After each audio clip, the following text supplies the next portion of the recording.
the traditional way of selling is a bit different than the way we sell today. And it's not that it's bad or negative, but the way we sell today is more about it's understanding, it's conversation. To your point, that advice of speaking to an agency like yours or speaking to salespeople in different industries helps you, or even exploring what jobs are available can really help you see what's available. At the end, you know, sales is a skill you need throughout your entire life, and it doesn't have anything to do with your career. It has to do with your relationships, how you work with people. It has to do with, you know, it just has to do with your whole life. Believe it or not, you're actually constantly selling yourself to different people.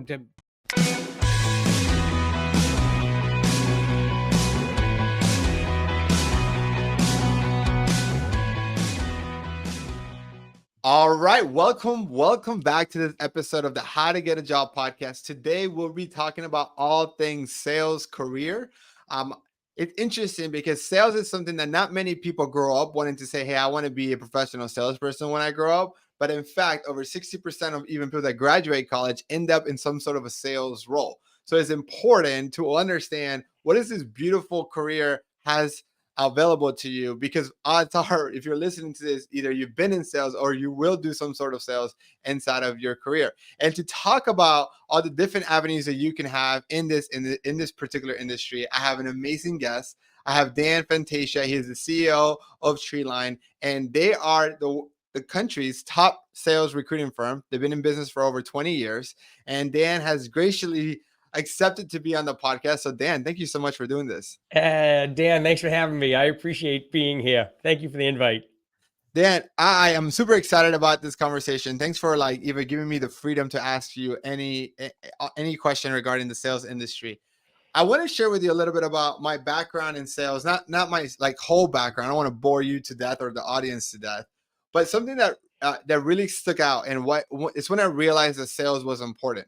So I never read books. I hated reading growing up. I was the type of person who in high school would Cliff Notes, Moby Dick, or The Lord of Flies, any book that I had to read, any summer reading.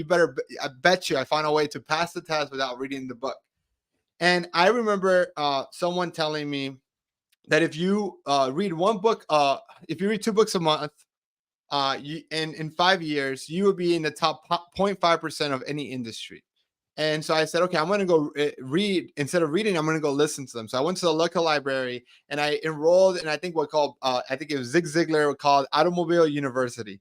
And so I would listen to a book a week at this time. And I went through all of them. And I started reading or listening, right, a lot of books on Fortune 500 CEOs. And at that time, I think it was more popular then than it is now. It's still probably really popular. Most CEOs came from the sales profession. They were, district managers, regional managers, VP sales, VP and then ultimately became CEOs.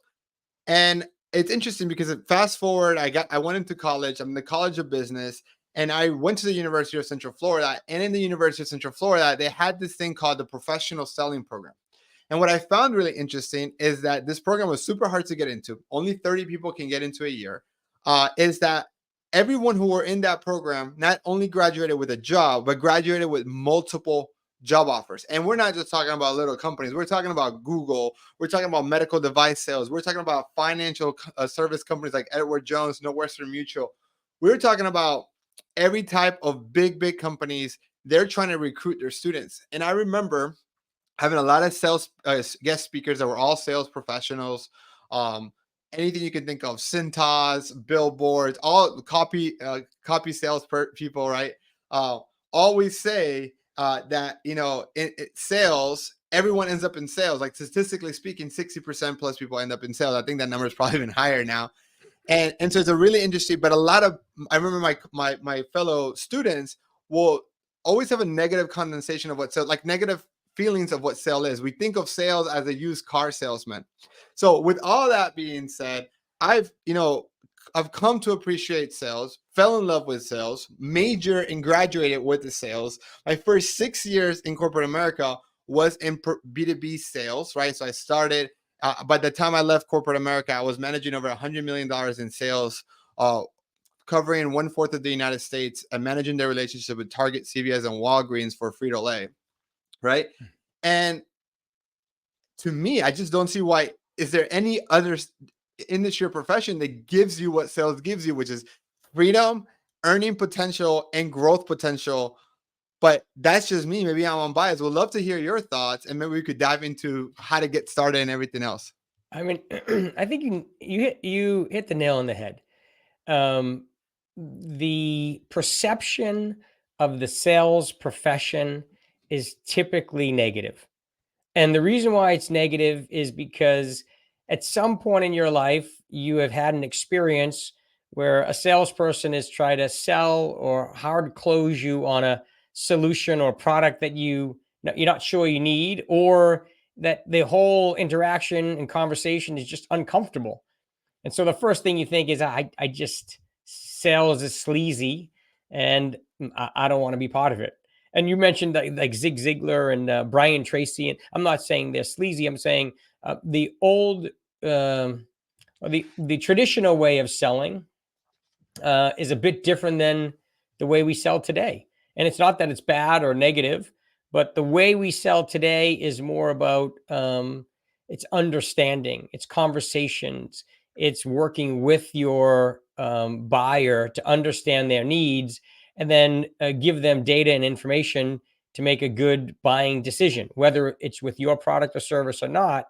The whole idea is to be educated and understand what your client's needs are, which means asking them lots of questions so that the logical conclusion to the conversation or sale is either they purchase your product or they don't. But it shouldn't be, and you shouldn't feel like you have to hard close anyone and put them in an uncomfortable situation. That is the opposite of what modern day sales look like. I love it. I always like when I think about like sleazy salespeople, I think of the used car salesman in Matilda, that like really old Yeah. movie. Uh, And but I do like I remember like back in 2012 when I graduated college and I was in that program is solution sales, solution selling, like selling by trying to identify a solution. And even the way that PepsiCo did sales, which was always utilizing data to try to say, okay, Target, CVS, Walgreens, what are your goals for the next year, and Mhm. how can PepsiCo align their goals to your goals to come up with a win-win partnership where it's not about you winning, we losing, or us winning, you losing. It's how do we win together? And it was a process called joint venture. It was like they look at it as like, hey, we're partners. This is a joint venture between PepsiCo and Target and CVS and Walgreens. We're just looking at identifying your goals, and I think that's really interesting because I think that's what's fun to me. I think sales to the most, if I can simplify a career in sales, you're a problem solver. You're spending your time asking the questions to get enough information to say, can you help them solve their problem? If not, help them point them into the right direction of where maybe you think their problems can be solved. It's impressive that you, by the way, that you were in that sales. You called it the selling class or It's a group. professional selling program. Yeah, it was like Yeah, yeah, it's like a specialization within the marketing yeah. degree. So there's a handful of universities now that are doing it, and it's Yeah. so impressive. And in one of the things you learn is you learn how to ask questions, right? Mhm. Identify the need, right? I mean, and I'm sure, Daniel, it's really truly helped you throughout your entire career because it's given you the ability. And when we say sell, it means articulate, right? The value proposition. I'm sure it's helped you tremendously in your own career where you are today, right? It's like that learning. I wish I had it when I was in college. There was just no sales programs, and so Mhm. the only perception you had was, the Glengarry Glen Ross, or the really tough, hardcore sales environments that make many people think, oh, this probably isn't the profession for me. Or even worse, your parents are saying, why would you want to be in sales? Don't go into sales. Yes. Everyone is saying, don't be in sales. Sales is Yes. bad. So our job here at Treeline is to really work with people to help them understand, number one, do they think they want to be in sales? Number two, do they understand and know what sales is, both the good and bad? And then number three, can we help them find a really solid company that would kind of foster them, that will train them, that will coach them, and that will give them a positive experience so they can sustain a successful career in our field. And when that happens, you really change, a tremendous amount of lives.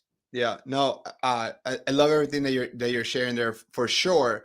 I guess I will maybe we can pivot the conversation to more understanding what are the different tracks that you can have within the sales career, because like in my perception, sales and consumer packaged goods, tech sales, med sales, selling airplanes if you are working at Boeing are completely different. Maybe the fundamentals are the same. You still need to uh, ask a lot of questions, still problem solving, but there is a different career track or trajectory that you're kind of following.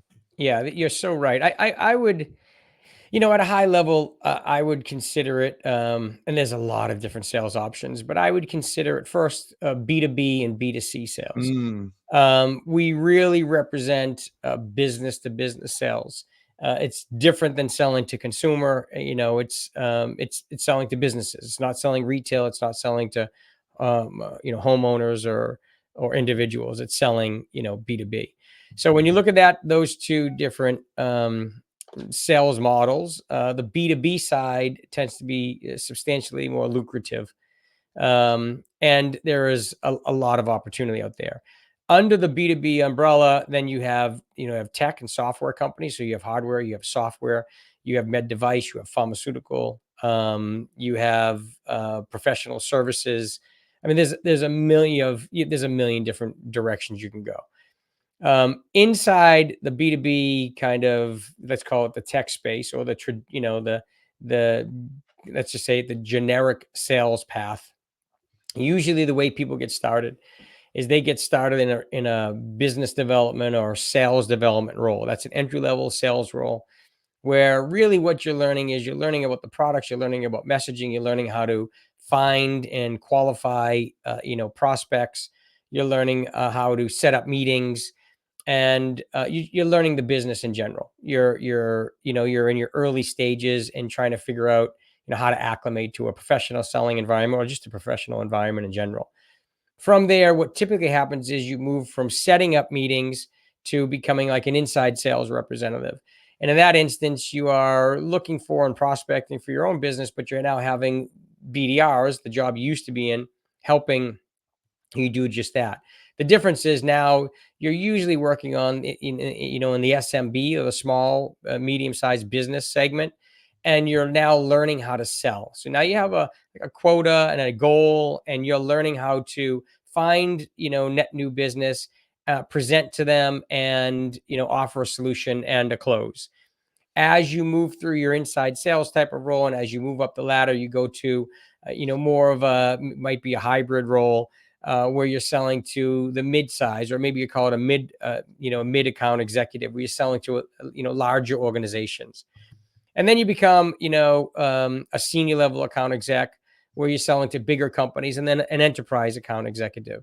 An enterprise account executive is selling to huge organizations. Their average deal size is probably, it could be $500,000 to $1 million to $3 million. Where when you're an inside sales rep, your average deal size might be like $30,000 or $50,000. So all the way through, you're learning, you're progressing, and you're growing. When you become an outside, or a enterprise account executive, the compensation structure is usually pretty high. You might be looking at a 150 to $200,000 base salary, and a 300 to $400,000 on target earnings.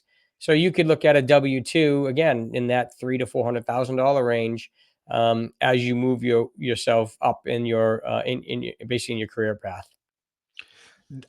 just to recap, so you said there's a massive difference between B2B, so business to business, and business to consumer sales. And then from there you kind of really explain the track of when you go into tech sales. One thing that I remember learning, I remember a lot in back 2012, where I learned a lot of my sales things, is not only, so there's two main things that you need to think about is B2B and B2C. That's one decision. The second one is, are you a hunter or a farmer? right? Because those are two different types of sales. Like a hunter, meaning someone that's going to go close the deal and then hand off the relationship to an account manager, and then a farmer that it's more of an account manager where your salary might be higher and you're paid bonuses versus commission, where the hunter is lower salary if any, right? And then high commission structure. Can you maybe elaborate more on like the major differences between those types of roles? And Yeah, that's a good question because there are so many variables to the type of sales role you're looking for, and your personality characteristics tend to align with the characteristics, of each one of these roles. So you're right. That hunter, the role I was just talking about, is more of a hunter role where you're Mhm. looking for and prospecting and your job is to find net new businesses that have not worked with or not heard of your company in the past. A farmer role is really more of an account management role. In the farmer role, your job is to renew, is to upsell, it's basically to be working with the existing clientele to make sure you completely understand their needs, to make sure you understand where you're missing, what you could do better, what solutions, additional solutions you provide that might be valuable to the organization. So your role is all about retention, renewal, and upsell. And so that's different because you're absolutely right. It's a different skill set. One skill set is the personality characteristics is, outgoing, competitive, aggressive, and looking for, new businesses. The other personality characteristic is still competitive and still outgoing, but it is more comfort working with existing clientele. And those are two different skills. It seems like one might be easier than the other, but not for the personality Mm, characteristics of the individual. So those are things that are super important. Additionally, there are other things like, um, are you a solution salesperson or a transactional salesperson? Because there are solution type of sales that, like I mentioned, a more enterprise where your average deal size or your sales cycle is 6 to 12 months. So you need to be patient. You need to be you need to be able to do research, have information, and provide your clients with information to help manage through this complex type sale. Where a transactional individual is more about activity driven. They're more activity driven. They're more about high transaction, high speed, high motive.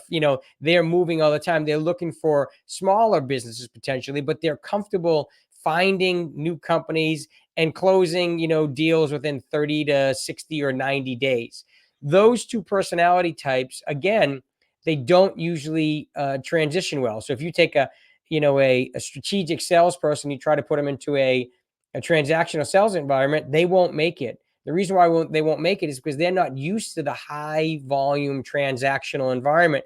So they don't enjoy it. As smart as they are and as talented as they are, they just don't fit well into that environment. And vice versa, a transactional individual goes crazy in a long, complex sales cycle. They want lots of prospects and lots of opportunities to consider instead of one or two that are going to make their number for the entire year.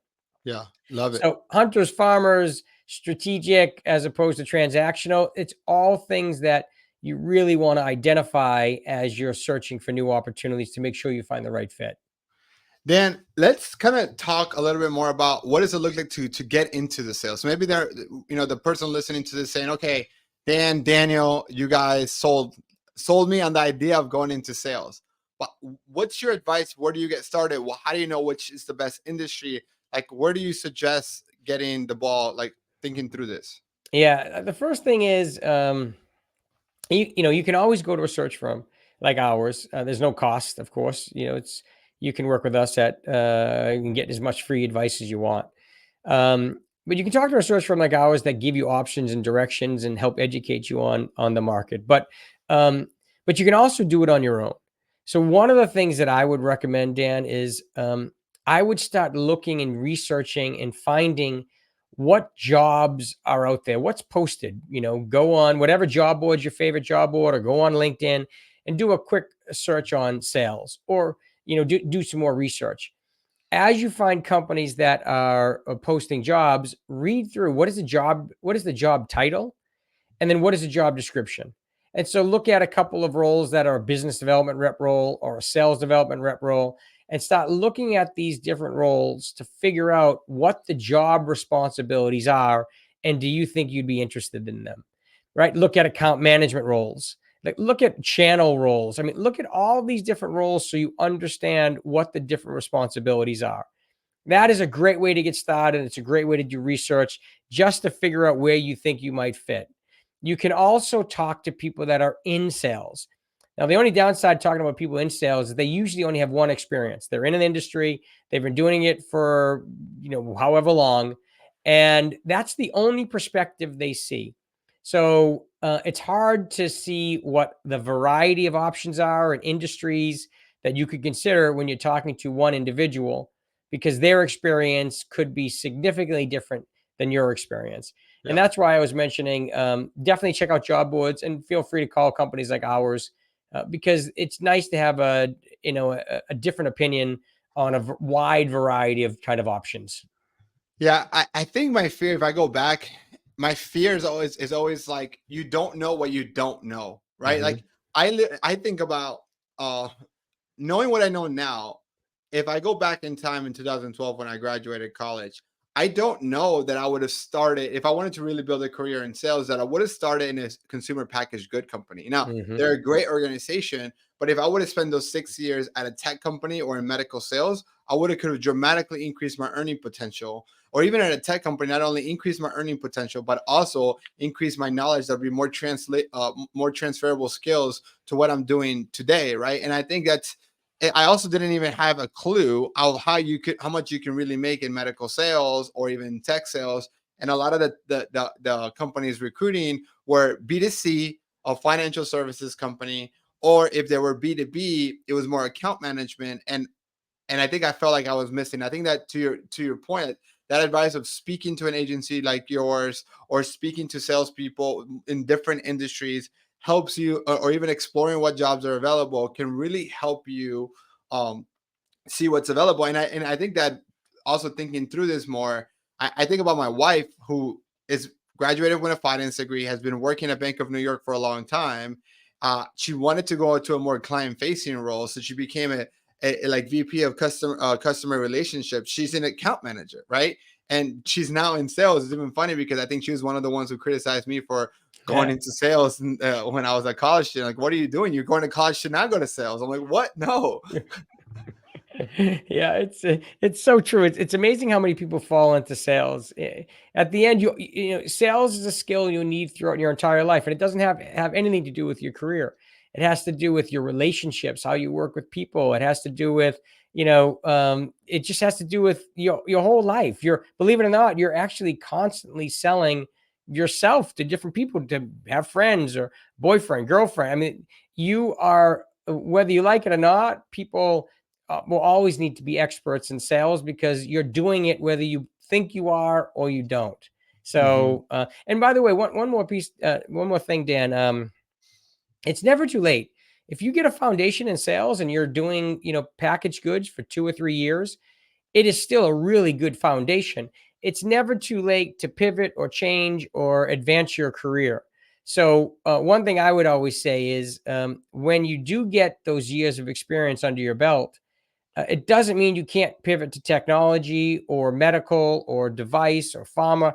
There's a lot of different things you can do. And I'm not saying it's going to be easy.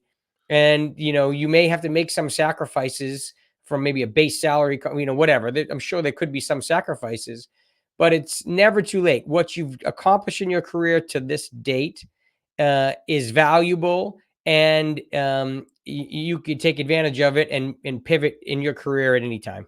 Yeah, it's interesting. I have a friend, a fellow career coach. Shout out to Samuel. He is the founder of Evolve Your Success, and they specialize in helping people break into medical sales. So extremely lucrative career.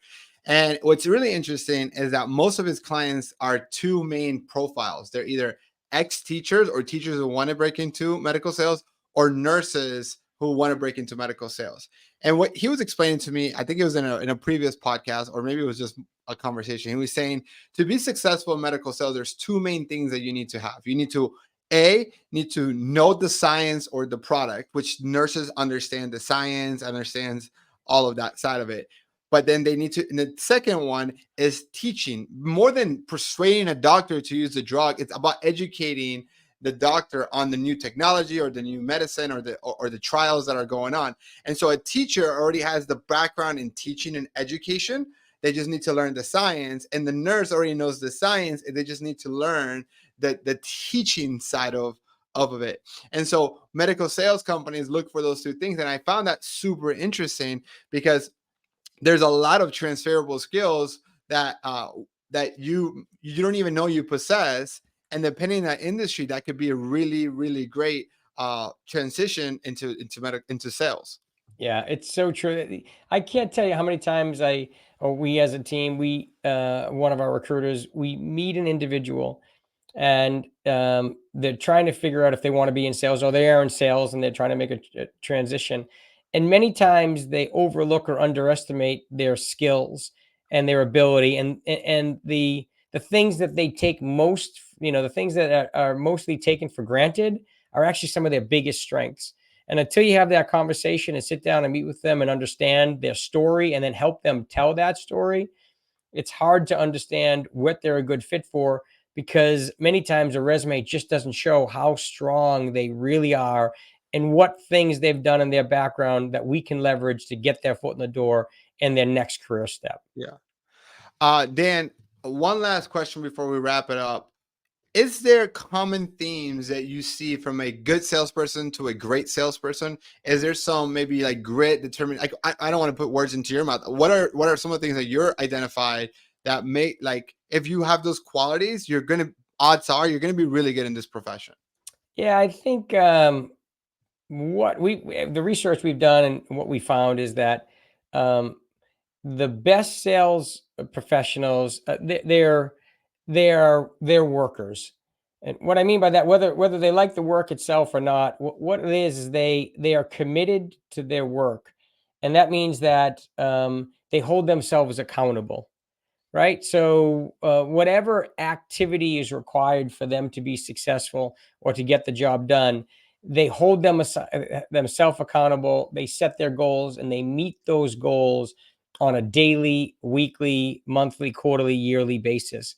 And when they focus specifically on, their work ethic and hitting those goals, whatever those goals are that are required to be successful, they hit those goals, they hit their targets, and they continue year after year to be, top producers. Love it.